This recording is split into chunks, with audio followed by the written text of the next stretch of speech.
Hi, Anje here for mynexttablet.com. Today was an unboxing of the brand new Samsung Galaxy Tab A9 and Galaxy Tab A9 Plus. Let's get started. Alright, let's start the unboxing of the Samsung Galaxy Tab A9 and Galaxy Tab A9 Plus. And we're starting with the smaller Galaxy Tab A9, which costs around $200. Inside the box, we get the tablet first, then we're getting an eject tool, in this case for the micro SD card, but you can also get a version with LTE. Then we're getting a USB-C to C cable, and there's no charger included, so you've got to use an old one or buy a new charger.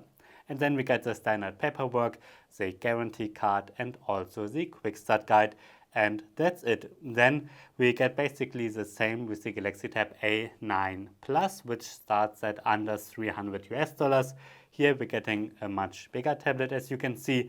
Then again a new eject tool, the USB-C to C cable, and the quick start guide and warranty card. And that's it. There's nothing else inside these boxes. Since I shot the first part of this video, about 2 days have passed already, and I already played some games on these tablets, watched some YouTube, Netflix, and yeah, played with them quite a bit. And now I can tell you a bit more about the Galaxy Tab A9 and the A9 Plus, and we're starting with the smaller Galaxy Tab A9, which is the successor to the Galaxy Tab A7 Lite that was introduced a couple of years ago. The A7 Lite is much worse, especially the processing performance is much slower. So if you have the A7 Lite, I can already tell you that it will be worth it to get the A9 instead. And in 2023 or 2024, I don't think anybody should go for the A7 Lite anymore. So the A9 is the successor. We're getting an 8.7-inch display here, black screen bezels, a 2-megapixel front-facing camera, an 8-megapixel main camera on the back. There's no LED flasher, so this is a mostly metal body, a little bit of plastic at the top and bottom, and it's 8 millimeters thin and weighs 332 grams. So it's relatively thick, but also relatively light. The build quality is not super high-end. It's basically similar to the predecessor. This A9 feels a little bit better than the A9 Plus, which feels like a bit more cheaper tablet, even though it's a bit more expensive. We've got a power button here. There's no fingerprint scanner. Then we've got the volume rocker, a speaker, a USB-C 2.0 port, a headphone jack. Then we're getting micro SD card slot here and another speaker here. The sound quality of this A9 is okay, pretty similar to the A7 Lite and also to other cheaper 8-inch tablets, but certainly not outstanding. The Galaxy Tab A9 Plus sounds noticeably better, a bit louder, and just a bit better sound in general. Well, let's switch from the A9 to the A9 Plus. Here we get 11 inches now. Symmetrical black screen bezels, a bit higher resolution 5-megapixel front-facing camera. The back camera also is 8 megapixels. Here too we get mostly aluminium with a bit of plastic at the top, but here it just feels a bit cheaper, mostly because of the transition from the body to the screen. It feels a bit like holding a cheap tablet. I mean, this is not as expensive, it's relatively affordable, but for example, the Galaxy Tab S9 FE, which is a mid-range tablet, feels much better built. And also one of its predecessors, which is the Galaxy Tab S6 Lite 2022 edition. It used to be a mid-range tablet, but it's 2 years old now. It feels much better built. This is the S6 Lite. The build quality is quite similar to its real direct predecessor, which is the Galaxy Tab A8. I also have it here. But the transition from the body to the screen, it's hard to show on video. It just makes it feel a bit cheaper than it is. It's not a big deal. It's still mostly aluminium with plastic, and I'm sure it will be fine. It just doesn't feel as high-end. We also don't get a fingerprint scanner here, but I can quickly show you the facial recognition. It works fine, but it uses just one camera, so it's not very secure. We get a power button here, a volume rocker here. Then we get 2 speakers, and the middle is a USB Type-C 2.0 port. You cannot connect external monitors. Then we're getting a headphone jack, a connector for what it looks like an optional keyboard cover, but I didn't see the keyboard cover yet. I hope to get my hands on it if there is one for my final review. Then we get 2 speakers here as well. And like I said, the sound quality is pretty good. Of course, it's entry-level quality, but still surprisingly good. This will be a decent entertainment tablet. It's 6.9 millimeters thin and weighs 480 grams. And so much about the design. Now let's get to the display. And this time we start with the A9 Plus, since I have it here. Like I said before, 11 inches. The resolution is 1920 by 1200 pixels, so roughly full HD. And on 11 inches, full HD is fine. It's not super high resolution, of course, but overall text and icons and so on, they look sharp enough. In general, the screen is a pretty decent one. It's entry level, of course it is, but it's quite good. Like, it will be a fine entertainment tablet. Blacks look a bit gray, like on all LCDs. It's not an AMOLED screen overall, but the screen, yeah, it's fine. It's bright enough, certainly, and I really like that it's 90 Hertz. It has a refresh rate of 90 Hertz, so animations and some games look particularly smooth. And by now, a high refresh rate on 11-inch entry-level tablets, it's getting more popular. The Xiaomi Redmi Pad SE also has 90 Hertz, and the Lenovo Tab P11 Gen 2, which I also have here, which is quite similar. They are direct competitors. It has 120 Hertz even. So 90 Hertz are very nice. But once we get to the screen of the Galaxy Tab A9, we go back down to 60 Hertz like all 8-inch tablets in this price range. Sadly, this screen is not as good as of the bigger brother, mostly because the resolution is quite low. We get 1340 by 800 pixels here, and you know, on 8.7 inches, it gets quite similar to a phone. And when you compare to your phone, icons and text look a little bit pixelated. The pixel density is just not very high here. And when you're reading an ebook or something, you will notice there's a little bit of pixelation. It's not the biggest deal, of course, especially since all other aspects are fine, but it's certainly something to point out.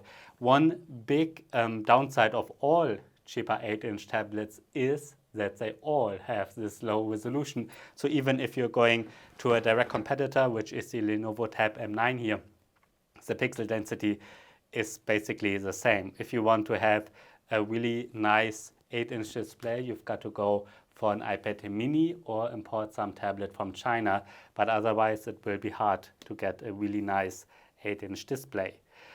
Like I said, the rest is fine. You can watch Netflix in HD on both tablets just fine, and both do not support an S Pen, so you can buy one separately if you want, but it will not work. So better don't do it. These tablets are not great for handwritten notes and for drawing, simply because they don't support active pens. With the predecessor, I get a lot of emails and so on, which pen you should buy for them, but the answer is no, none. They don't support any active pens, so don't buy them for that. Let's get to the internal hardware. Inside the Galaxy Tab A9 sits the MediaTek Helio G99 processor, and the A9 Plus has a Qualcomm Snapdragon 695 chipset.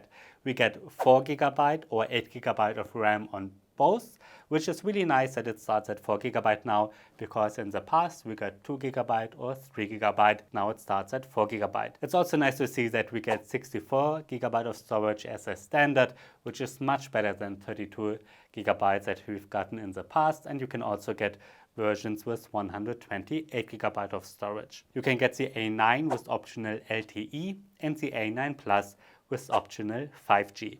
You can see my Geekbench 5 benchmark comparison here, which is very interesting. First of all, the performance of the A9 and A9 Plus is basically the same. There are just minor differences that make almost no difference in real life. You can also see that the performance is very similar to the Samsung Galaxy Tab S6 Lite 2022 edition. In fact, a little bit better. And it's also roughly the same with the Lenovo Tab P11 Gen 2, which again is a direct competitor to the Galaxy Tab A9 Plus. You don't see the Galaxy Tab A7 Lite on here, the predecessor of the A9, because it's simply too weak. It didn't make it on this chart. You can also see that the performance of the A9 Plus is a bit better than the Xiaomi Redmi Pad SE, which is another direct competitor just from Xiaomi. And you can also see that it's much faster than the Galaxy Tab A8, which again is the predecessor of the A9 Plus. You can play PUBG Mobile on both tablets with HD graphics settings, and it runs pretty well. You can see me playing it here on both of these tablets. It runs fine. They seem to be decent gaming tablets, and that's what the benchmarks suggest as well. So you cannot select higher graphics settings, no HDR or Ultra HD, but HD PUBG Mobile certainly runs fine. I also tried to install Fortnite on both tablets. On the A9, here the smaller one, it's simply not supported. But on the A9 Plus, I was able to install it. Let me quickly show you here. However, I haven't played it yet. Obviously, I will play it quite a lot. And to see that, you should subscribe to this channel to see my final full review of the Galaxy Tab A9 Plus. Then you will see if it's possible to play Fortnite on an entry-level Samsung tablet nowadays. Let's get to the software. On both tablets runs Android 13 with One UI in version 5.1.1. So let's quickly confirm that in the settings on the A9 here and also on the A9 Plus. And what's really nice about Samsung is that Android 13 also runs on the Galaxy Tab A8, the predecessor of the A9 Plus, and also even on the A7 Lite, which is a much older predecessor of the A9. So it's really nice to see that Samsung provides updates for quite a long time, and that's really a big advantage of Samsung. This Lenovo Tab M9, the competitor of the A9, got an Android update to 13 recently. So it's pretty good, but it's also quite new. However, the Lenovo Tab P11 Gen 2, I just updated everything yesterday to compare the tablet with the A9 Plus, and it's still running Android 12, which is a bit disappointing. So that is really a big advantage of Samsung, that they do release updates for quite a long time, and certainly much longer than most other Android manufacturers. Besides these updates, it's running standard One UI, basically the same software as on the Galaxy Tab S9 FE or even the S9. And it's pretty well. It runs very well. It has all the standard Samsung apps pre-installed, all the standard Google apps pre-installed. A couple of apps from Microsoft are also pre-installed. We even get the Samsung Notes app, but again, you can use it and it works fine, but just not with an S Pen. And what I really like is that we even get the Samsung DeX desktop modus on the A9 Plus here, which transforms Android a bit into a desktop operating system. This is particularly interesting once you connect a keyboard and a mouse. Sadly, external monitors are not so easy here.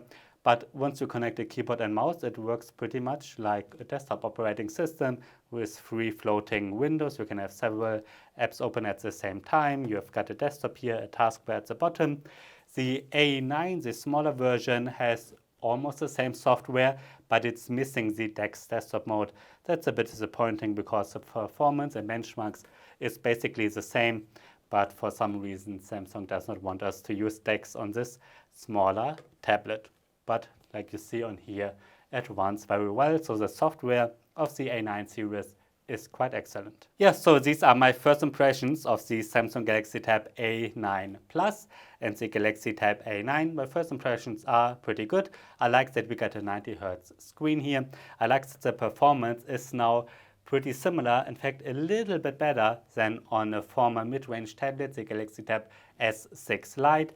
Both improved quite a bit compared to the standard Samsung A8 and also the A7 Lite, so they've gotten better than its predecessors, which is nice to see nowadays because sometimes the performance of tablets just doesn't change much these days, which I think is due to inflation.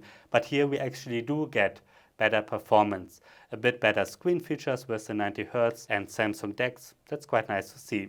Now, obviously, these are just my first impressions. For my final review, you should subscribe to this YouTube channel. So much about the Samsung Galaxy Tab A9 series. If you're interested in a bit more higher-end, a bit more premium tablets, but not super premium, then check out my review of the Samsung Galaxy Tab S9 FE, which is the bit higher version of the Galaxy Tab A9 Plus, but still not as expensive as the Galaxy Tab S9 series.